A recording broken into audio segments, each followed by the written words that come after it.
They say in order to beat a man, you have to beat the man. But of course, I am the most charismatic man. Beat that, Dwayne and Rock Johnson.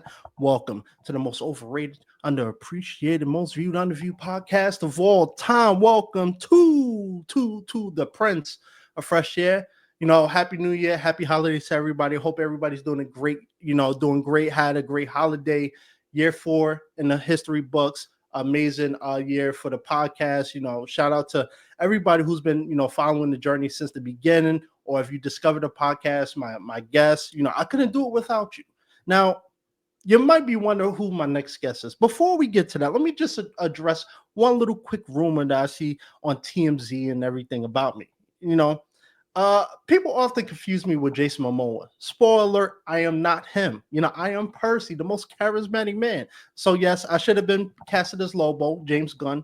If you hear this, just call me. I'm just an average man trying to make a name for himself, all right? But anyway, enough about me. Welcome to 2025. We're going to start off with a banger.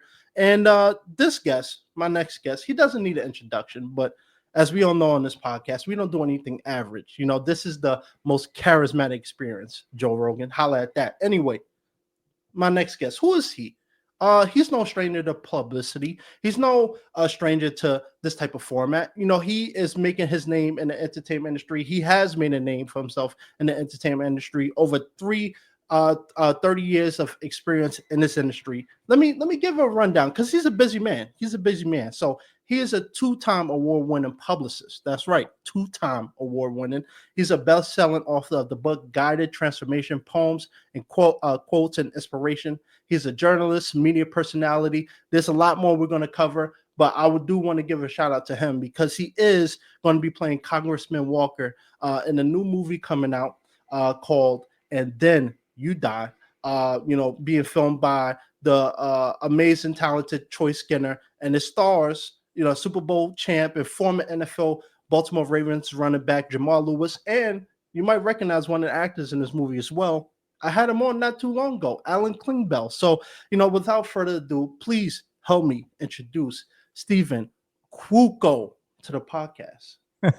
If I had my laugh track maybe, and also the clapping, I would play that right now for you.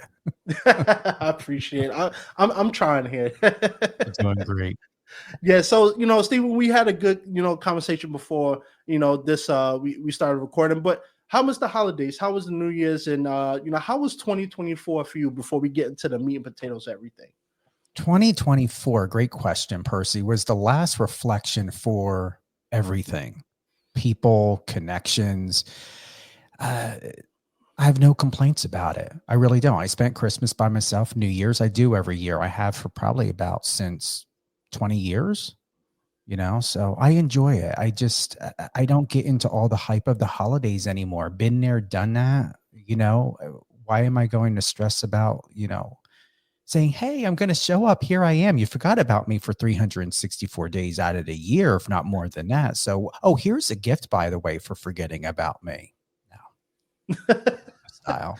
I'm going to stay home and remember myself and be kind to myself and stay off the streets. Yeah, I don't blame you. The holidays is a very interesting time, right? For me, I still get gifts. So, I always kind of bask in the glory of that. But, I'm glad 2024 treated you well and you had an amazing holiday. But people don't want to hear about that. They want to hear about you. So, Stephen, let's run this back, and before we get into that, let me say thank you to you because, you've been one of the most professional, one of the most upstanding people I've met, and you've like I said, you're hardworking, 30 years of experience in this business. So before we get into the 30 years of experience that's leading up into 2025, how did you get your start? Because oftentimes people don't understand how someone gets into being a publicist, and we'll get into acting and the other stuff you do, but how did you get involved in that? Great question, Percy. I was an actor and a model when I was younger, 14, 15, 16. My mother was going to auditions with me.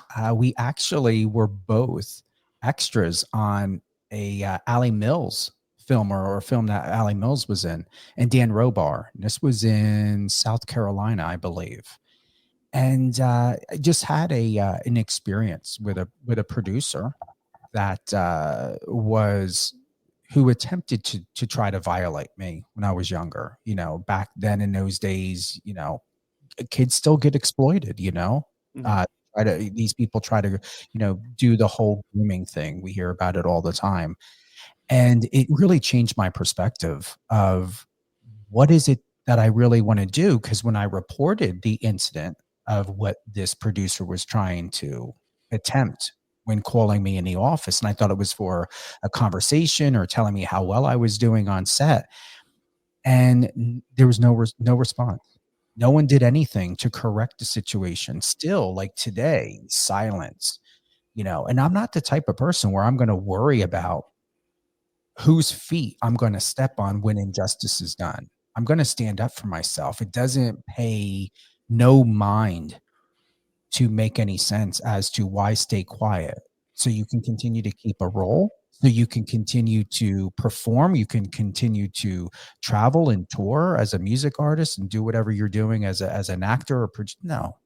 We're in a day and age where I appreciate people that stand up for what they believe in. I believe that there needs to be more balance. There's a lot of vigilante behavior, what I call out there, where people are quick to judge and make reference. But when we think about it, to sum it up, when someone gets upset at you for what you're saying or what you're believing, it's not that they're really getting upset at you. It's because they believe you have violated their law, their belief system, their beliefs, and how they operate.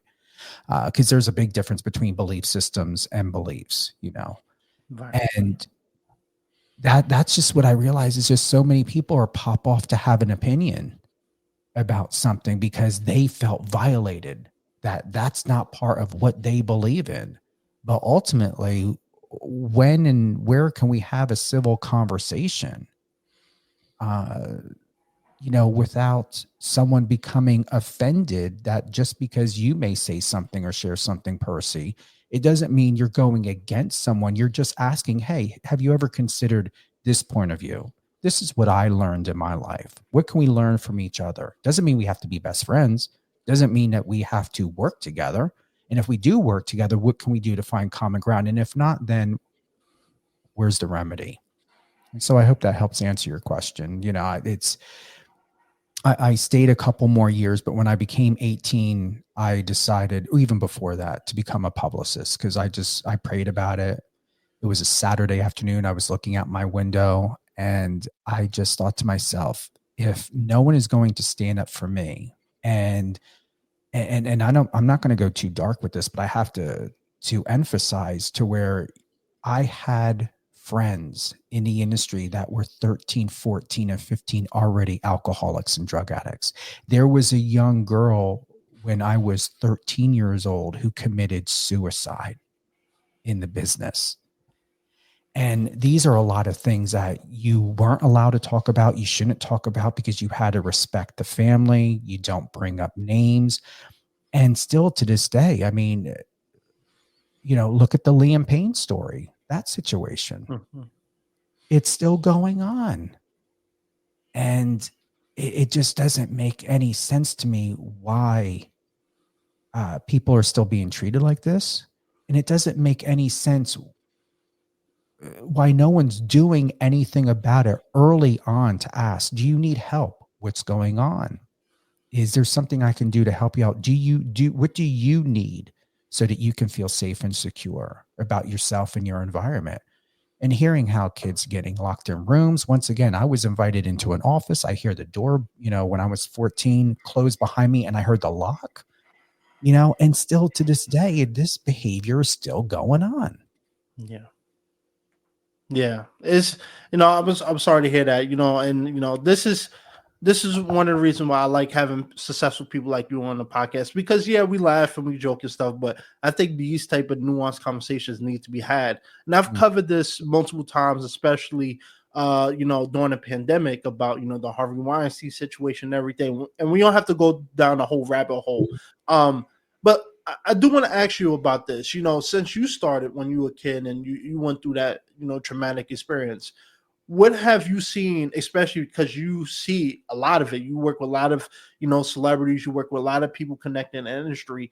what is some things that you've seen since you were a kid to now, 2025 in the industry? Do you think it has changed, or do you think there's still some work that needs to be done? Great question. I would say that there's still a misalignment and misunderstanding as to the duty of care. That's when it comes down to it. So once again, the first area is, what are your belief systems and what are your beliefs? And what can you do personally and professionally to coexist and thrive in this world, to be yourself without always being in fight or flight and threatened by the outside world? Because ultimately it's a person who's scared within themselves. They're trying to avoid being violated. They're trying to avoid being offended. They're trying to avoid offending other people. That's the climate where we're at in this world. You figure I grew up in the 70s and 80s. There was no issues of, you called somebody an A double scribble. Oh my God, I'm going to post it online. I'm glad we didn't have cell phones. I'm going to be honest. I believe my life would have been worse if technology existed back then in the 70s and 80s, because it was harsh growing up. Your grandparents raised you. Both parents were working all the time. My mother was a nurse. My father was an officer in the Navy. I was adopted. They did everything to take care of myself and their other son. But ultimately, when you look back and see how the Gen X grew up, I'm grateful for it, because I'm not saying I'm happy of all of the things, the bullying and everything I went through all the way up through high school. But ultimately, the strength that I have in myself, Percy, is I'm extremely grateful for, because I think to myself, if anybody thinks this world's getting better, it's getting worse. And there's a lot more wicked, evil people with the most gruesome, violating in their thoughts, intentions that are so violating and vile. And it's I'm going to close it, hopefully answer this, and to bring it up is, when we look and consider what's going on with Luigi Mangione, this isn't about Luigi Mangione. It's about what is going on with people. Why are people not checking in? This whole case and situation. And that's what I'm seeing with the younger generation, is people are doing things and they're not prepared. Why is no one prepared for the millennials and Gen Z of what's happening in this world? And why are the boomers not paying attention to it? And then I think to myself, I've had conversations with friends. I'm like, does anybody not realize that Gen X, my generation, still exists here? Why isn't anybody asking us our thoughts? Why isn't anybody asking us to step in? It's like the boomers and the younger generation are still fighting over each other. And I can't turn on or go on any social media to really see any camaraderie. It's like, say someone takes this interview and then they want to post on TikTok how they're going to one up on Percy the Prince of Fresh Air Brown. And you know what I'm saying? Let's try to find a way to be different or unique, not try to find a way to steal an identity to make it your own. Does that help? Yes. Yeah, that's beautifully said. Yeah. Yeah. I completely agree with you. Yeah. I'm in a place, Percy, to where I am done keeping my mouth shut. I've been doing PR and what I've been doing for over 30 years. I've been politically correct. I've played the game, and, I stand up for what I believe in, and I will always stand up and make sure that no one is violated and hurt in front of me. But I am at a place to where, it seems as though it is okay to share your thoughts. And I'm going to do my best to be as polite and objective and as professional, which is my responsibility as a journalist and as a publicist. But at the same time, I'm not going to stand by and say, oh, yeah, I think that this is appropriate. If I need to stand out and be that person, as much as those people don't want to hear it, the ones that are predatorizing themselves and the predators that are exploiting those that have no problem to exploit themselves, I'm not going to stand for it. Yeah. It's a very, like I said, nuanced conversation, because I'll tell you this. I remember, I worked with this YouTube channel, Jubilee. I did a couple of episodes with them, and I tell you, and this goes into something you talked about the content. It's like, when you go viral, right, I had a lot of things. Even to this day, I have people, oh, I saw you on TikTok, even though the video is like 2 years old, and people see certain things and it blows up. 5 million, 10 million, 15 million views. It's addicting. And for me, I've kind of allowed myself. My mom grew me up. I grew up with technology, but I didn't grow up with it because my mom wasn't, oh, go play on the phone. She was like, go outside, do that. So for me, I've embraced it, but I'm also not attached to it.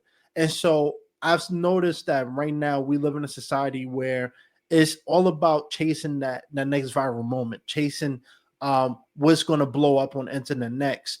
And it's, like you said, can you get mad at people for trying to, stick with the times? No, because at the end of the day, people are all trying to make money. People are trying to make content. They're trying to get their name out there. And so they're going to do whatever they want. But like you said, to the flip side of that, there's a lot of people in powerful places that, they have the power to change somebody's life.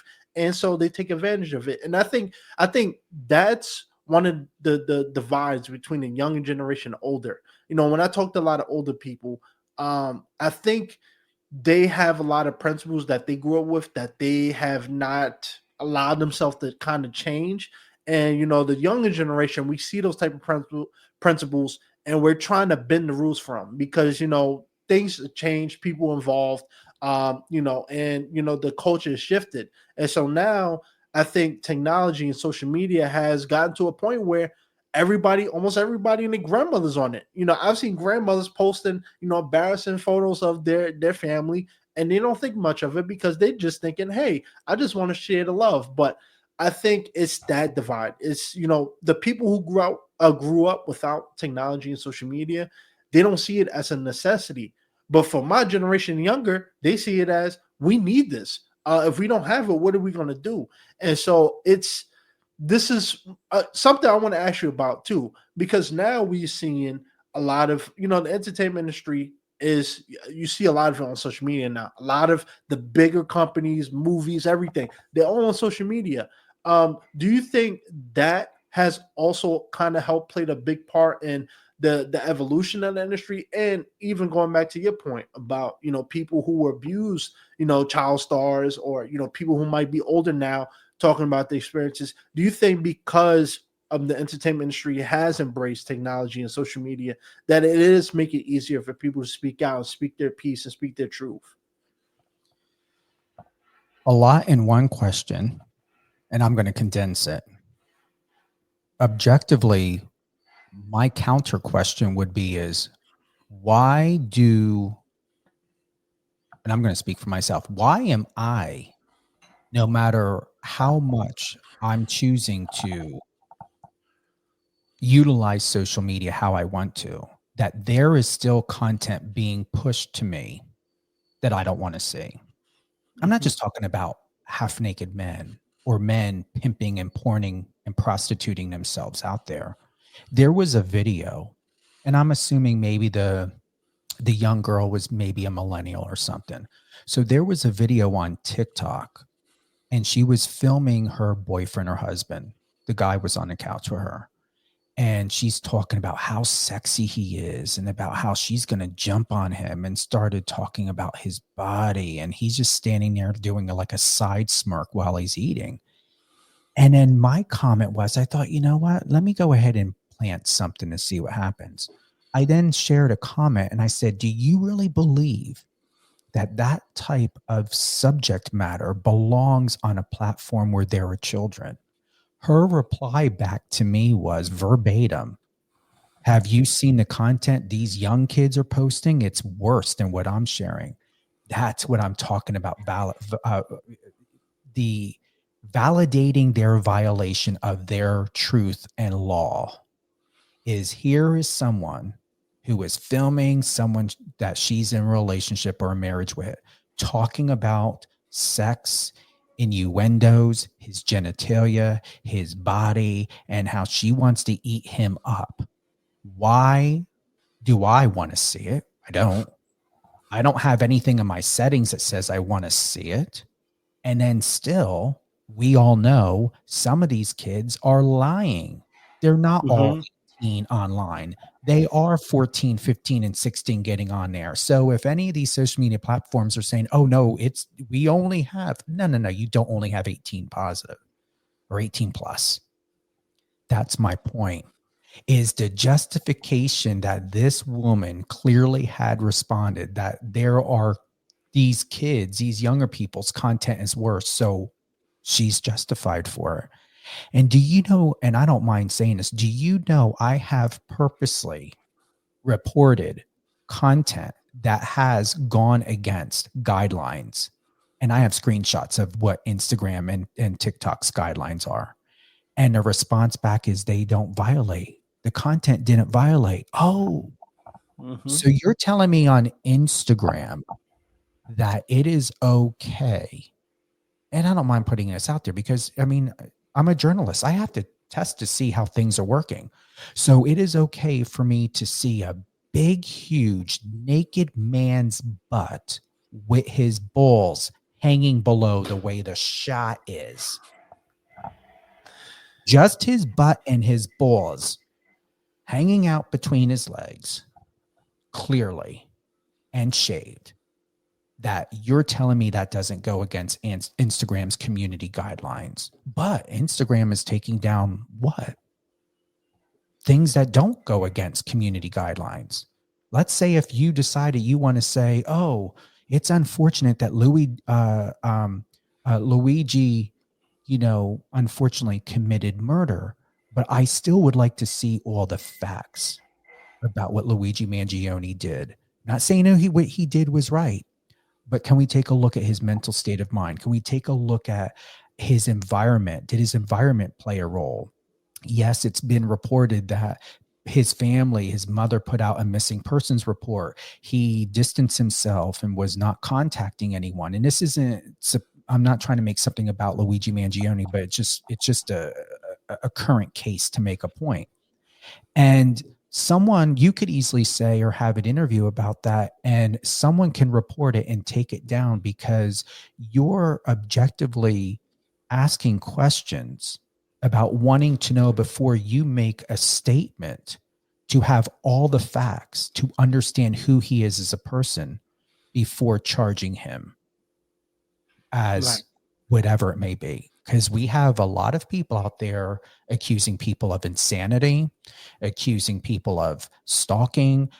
We have people in a gym now with trends purposely setting up their cameras. We have women purposely recording, trying to see what men or old men, more specifically, are sexually, violating their rights.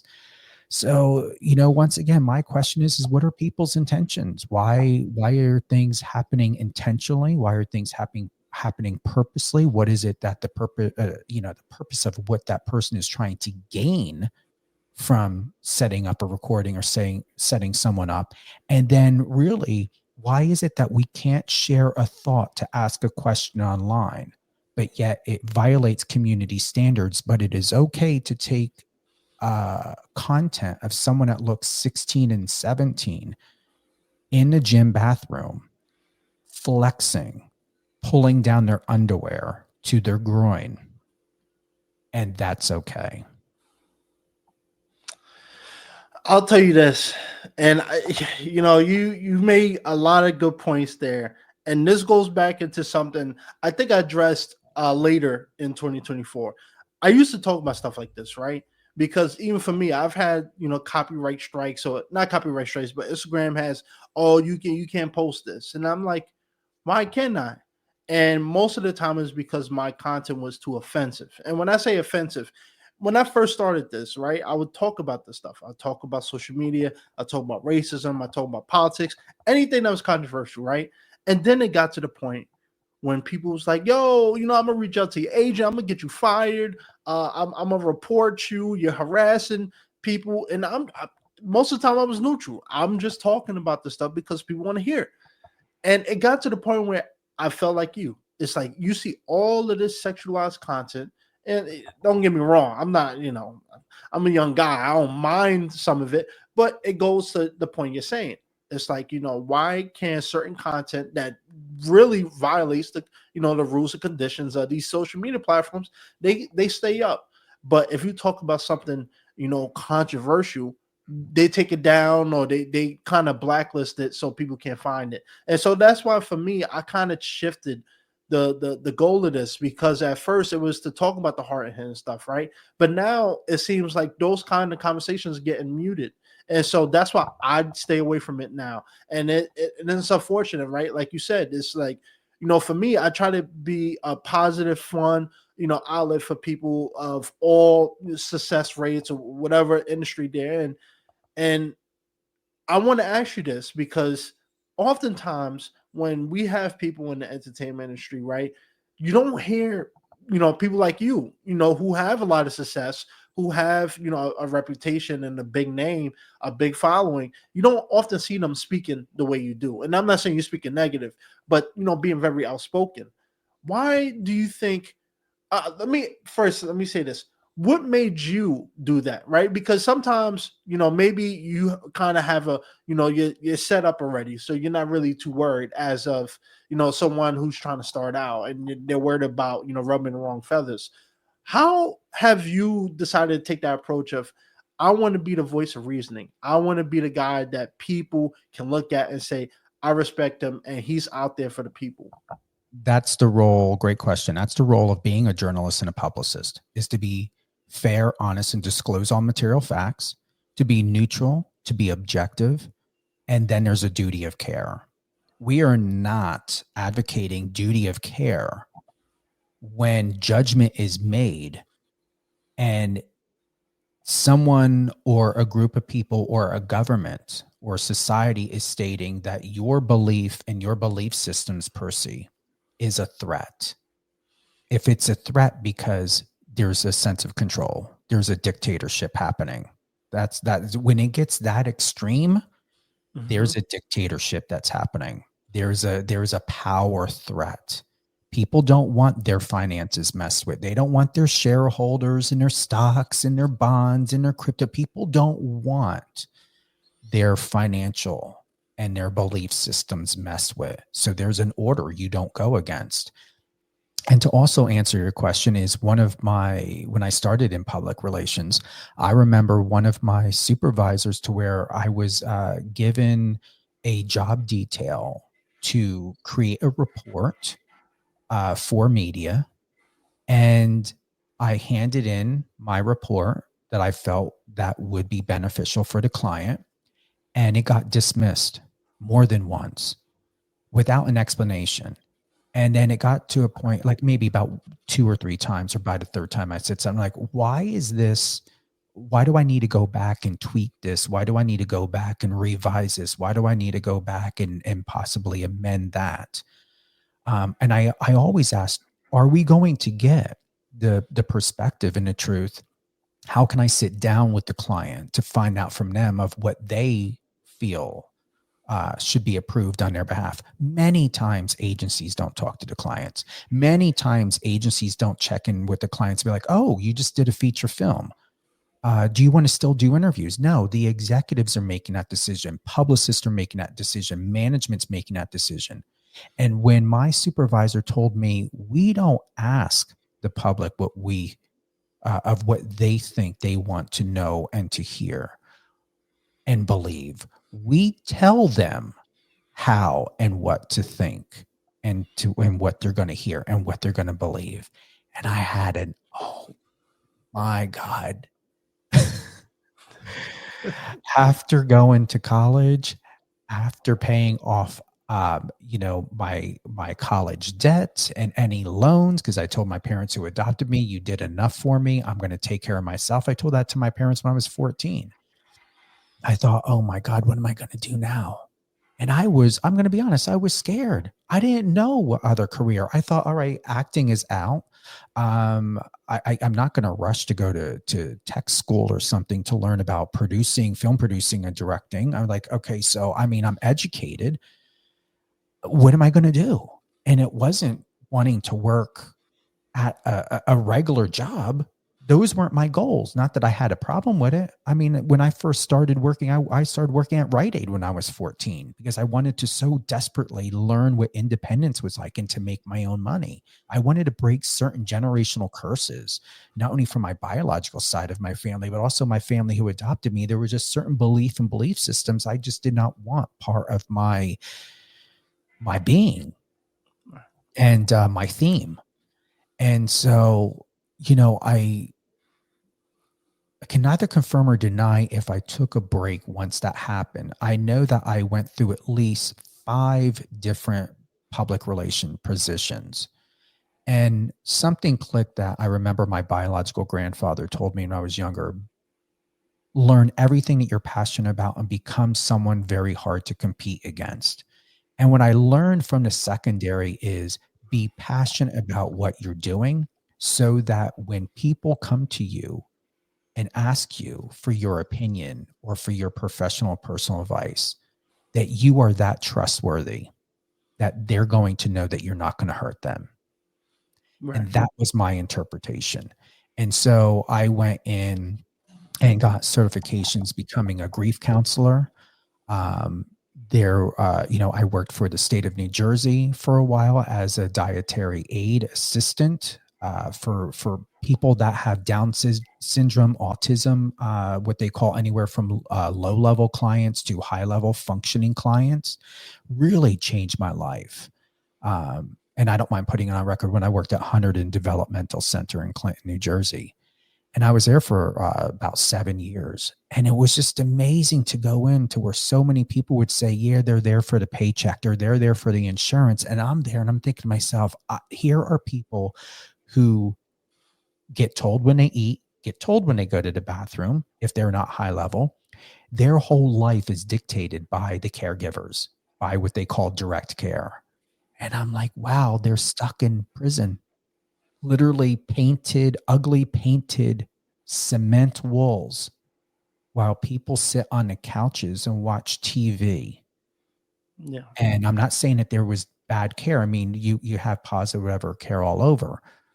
But at the same time, like, here are people that do not live the life that we have. We can get up and go and get water. We can go and run and get takeaway. We can go and do whatever we want. And here are people that are dependent on us.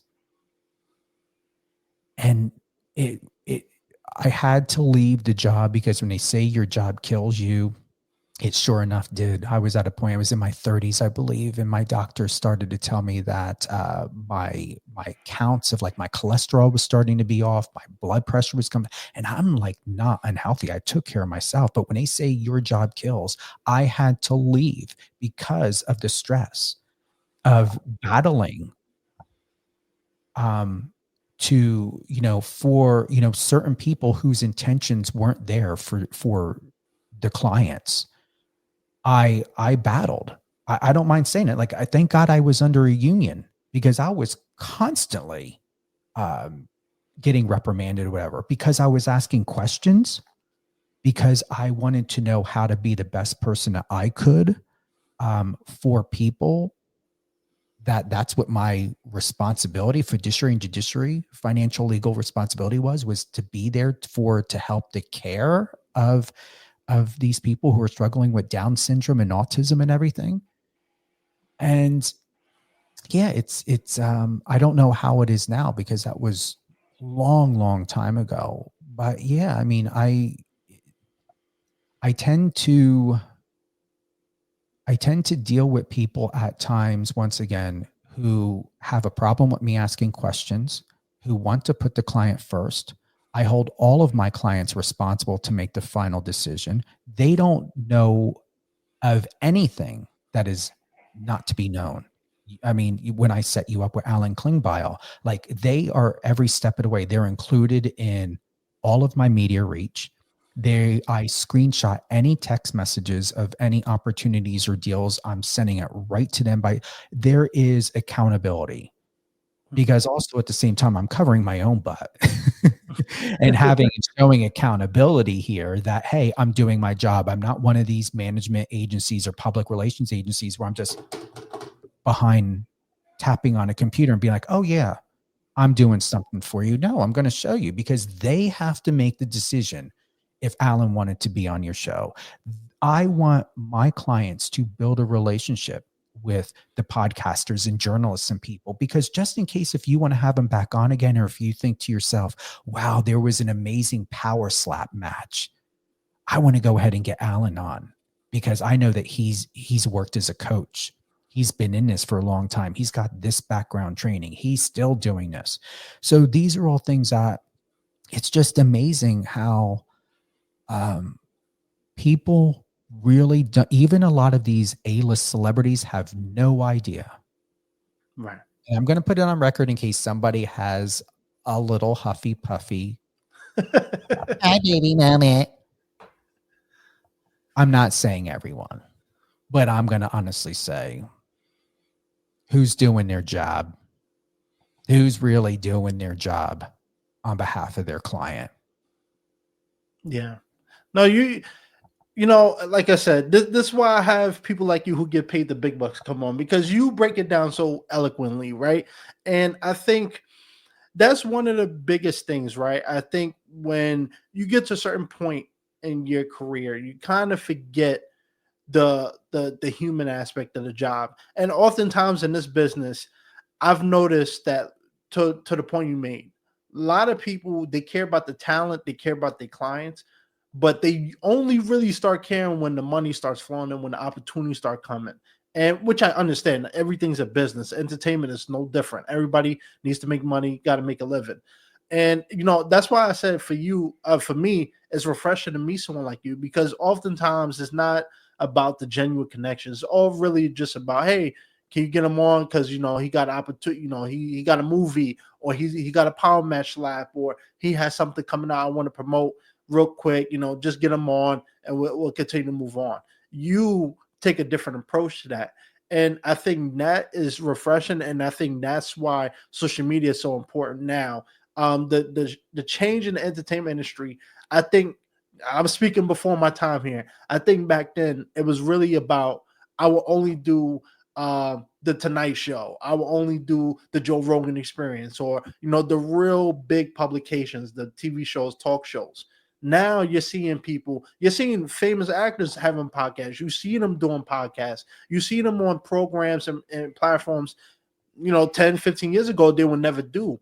And that's something you mentioned, is because it's about remembering, you know, where you came from, remembering the ground roots of this business. And I think it's refreshing to hear that from someone, like I said, with so much experience, because oftentimes it's easier to talk to somebody who isn't on that level and get a straight answer, but it's harder to get someone at your level and be honest and truthful about that. So I want to let's have a little fun here for a second, because this is something that came up. And you know, so The Rock, you know, he was doing the podcast, and he was talking in a way where a lot of people said, hey, he's very media trained. And, you know, as a publicist, this kind of goes to, you know, the question I'm going to ask you.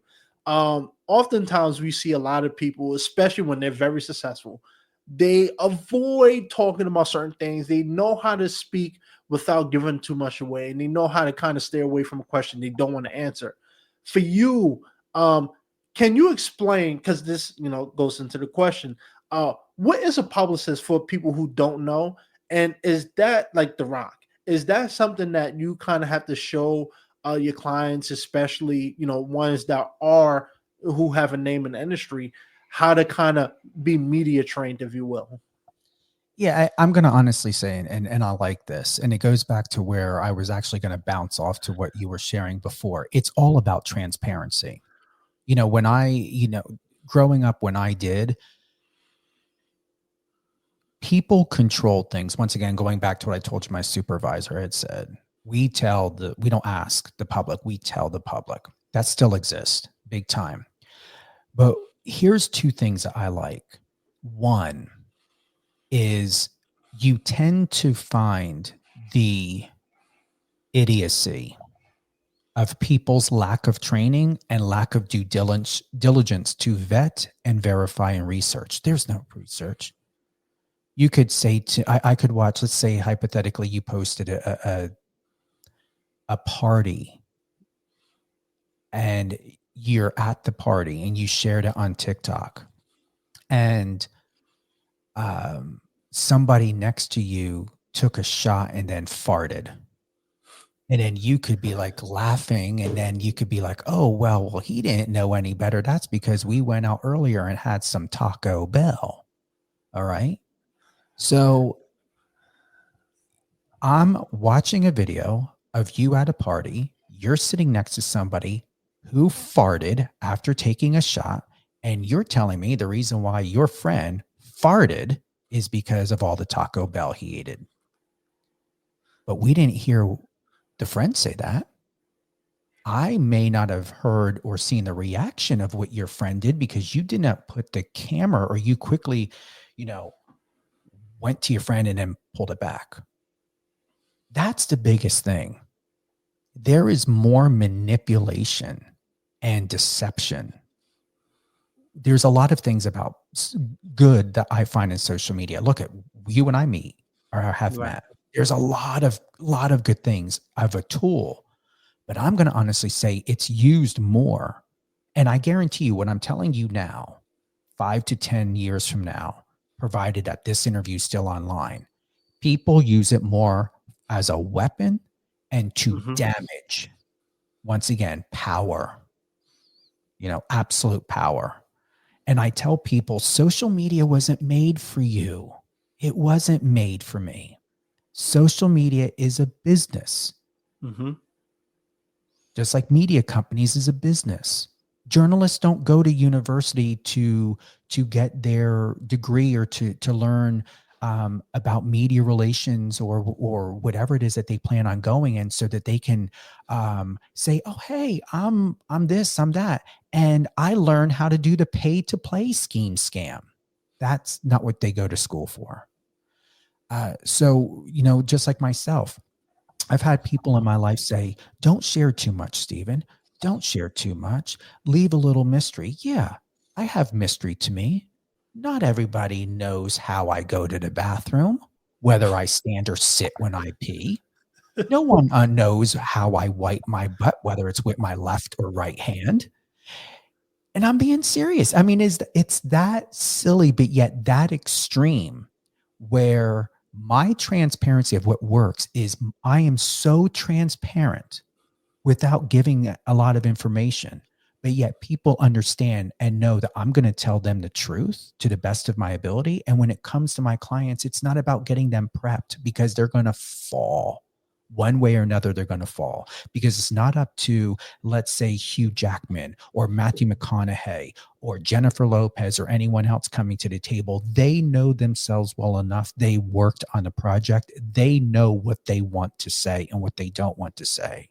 The question is of where we are at with the climate with media companies, not journalists, media companies. I'm not saying all journalists, because I don't know every journalist or podcaster in the world. But the question is what's the intention of the interview? And it is absolutely clear, or should be very clear in the beginning, the transparency of the purpose. What is the duty of care to that interview? Is it about the film? Is it about the project? Is it about, like when you interviewed Jake Jensen, you went through every perfect detail of his highlights of being a college professor, but then he was a model. How did he transition from being a pro tennis player into being a college professor, working as a sports psychologist, and now he's working on a film that Zendaya worked on. Right. And then he was part of a Fiat commercial.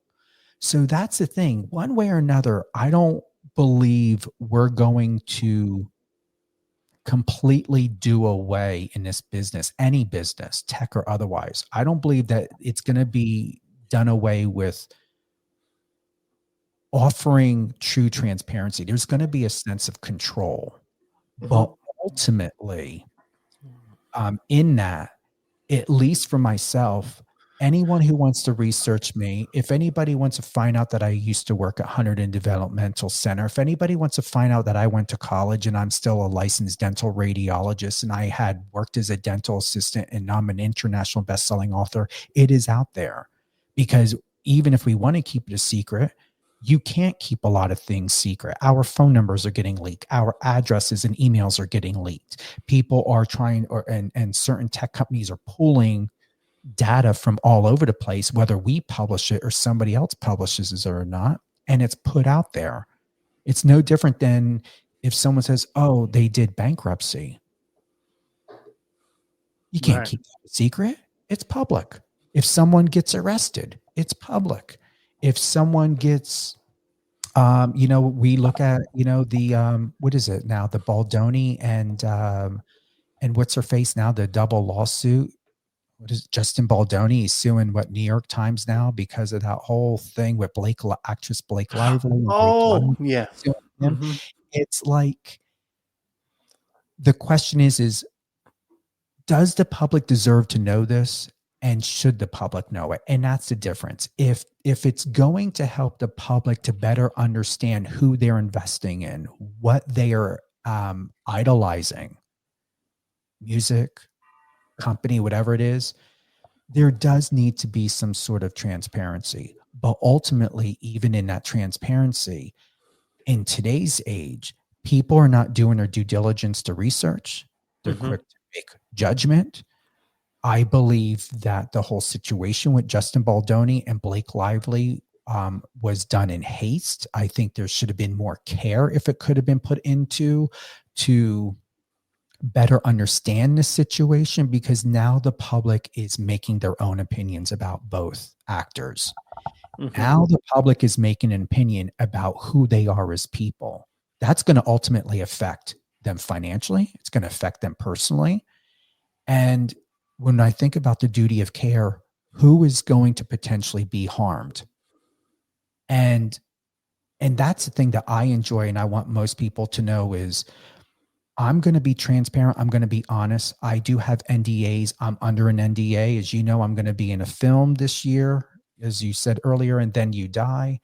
When we were talking about a little bit, there are certain things I have to follow the law and duty of care of privacy. Being a publicist is no different than being an attorney. To say, oh, here's my manager, that's a way of saying, here's my car salesman. To say, here's my publicist, that's a way of saying, here's my attorney. There's a difference. It doesn't mean anyone who is a manager that there's something discrediting about that. But a manager's role, as far as in my education and understanding for over 30 years, is to procure the jobs. Get your clients booked and paid.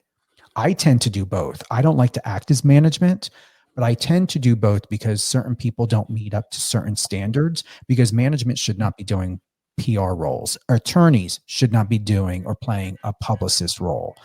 There are a lot of details and things that we have to look in to strategize, not only to inform the public properly so that they can devise their own opinion and whatever sense of truth and legitimacy they feel about certain cases and people and projects and films and all other. But also at the same time,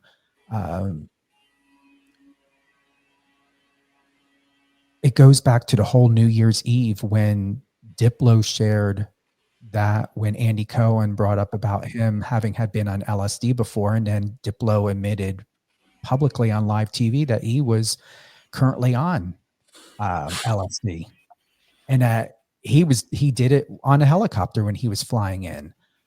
I would not have I don't see the whole point of why asking Diplo about his past experiences with LSD was important. But also at the same time, I think that was a PR media disaster. I'm not saying that Diplo is going to lose.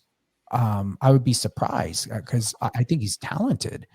I can neither confirm or deny what's going to happen to his reputation now, because most people that are in office, most people that are leaders, most people that are in government, most people that are running these multi-billion-dollar agencies, studios, they're not sitting behind the scenes. Oh, we're so glad you did that, Diplo. Thought that was so funny. You know, the white guy who's a multi-billionaire running some major studio, whatever it is, they're not sitting back laughing. There's a level of care, of identity that has to be met.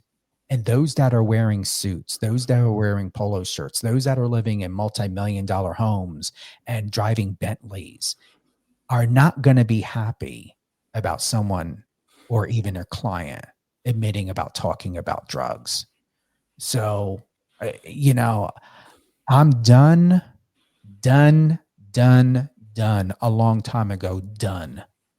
It is me asking questions, to close by saying, for myself to ask questions and to share my thoughts objectively as a publicist and a journalist. I am done worrying about other people going against me, as I had for years, decades of worrying about someone being offended or threatening me or anything else because I shared something openly.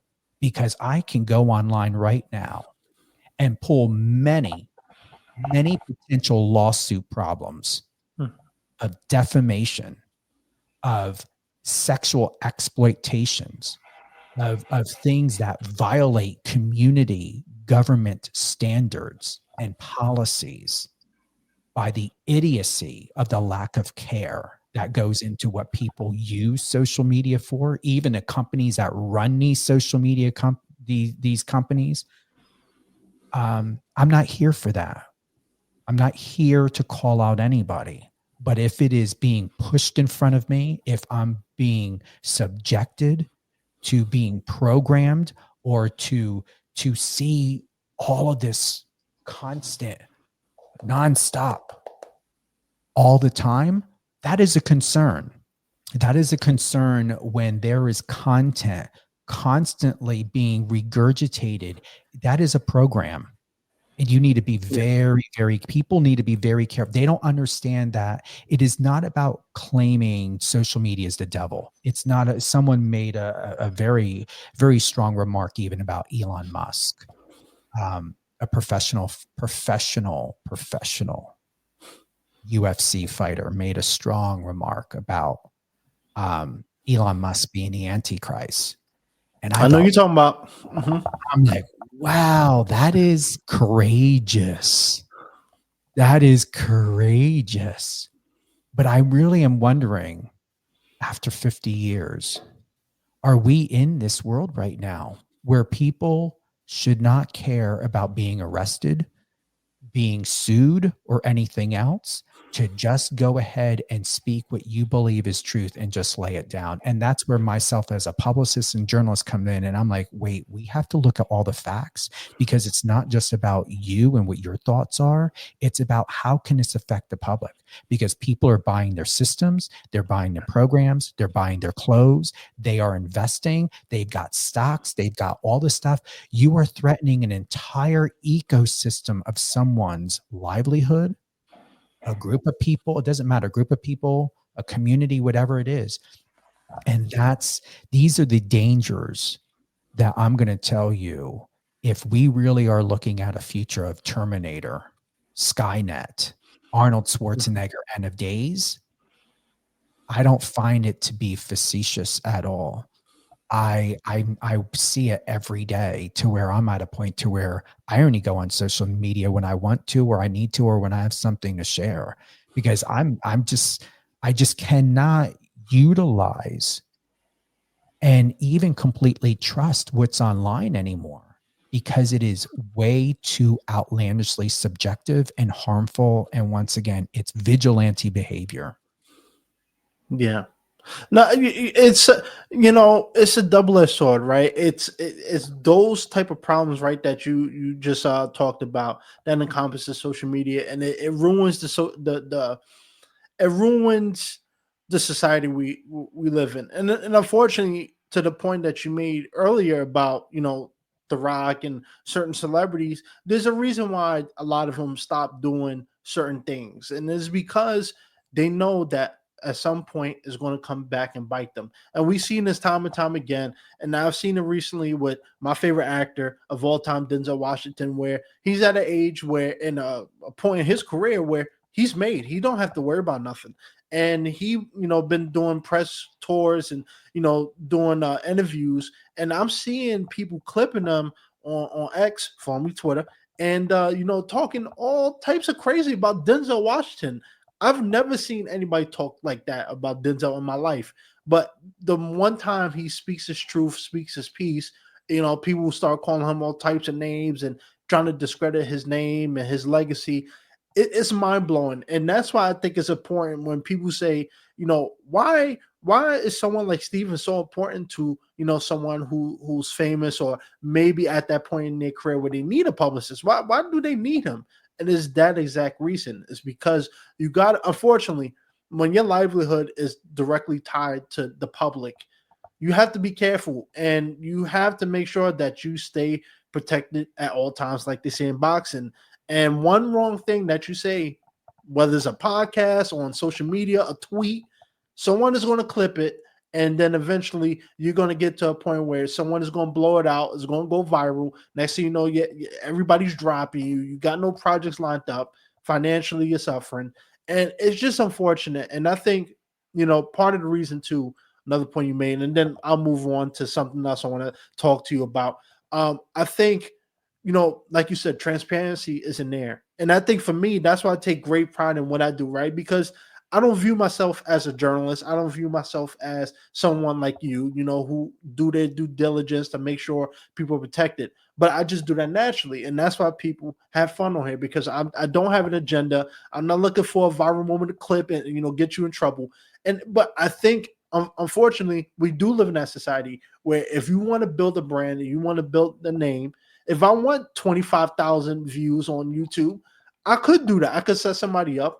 But it ruins not only that potential friendship, whatever we can build, but it turns other people off. I won't be able to get Jason Momoa, who stole my role. I won't be able to get him on, right? So, it's unfortunate, but I do think, and I wanted to ask you about that, because people have this misconception that The Rock and all these successful people, they think they're better than everybody else, but when you have that type of fame and celebrity status and money involved, you have to be careful, unfortunately.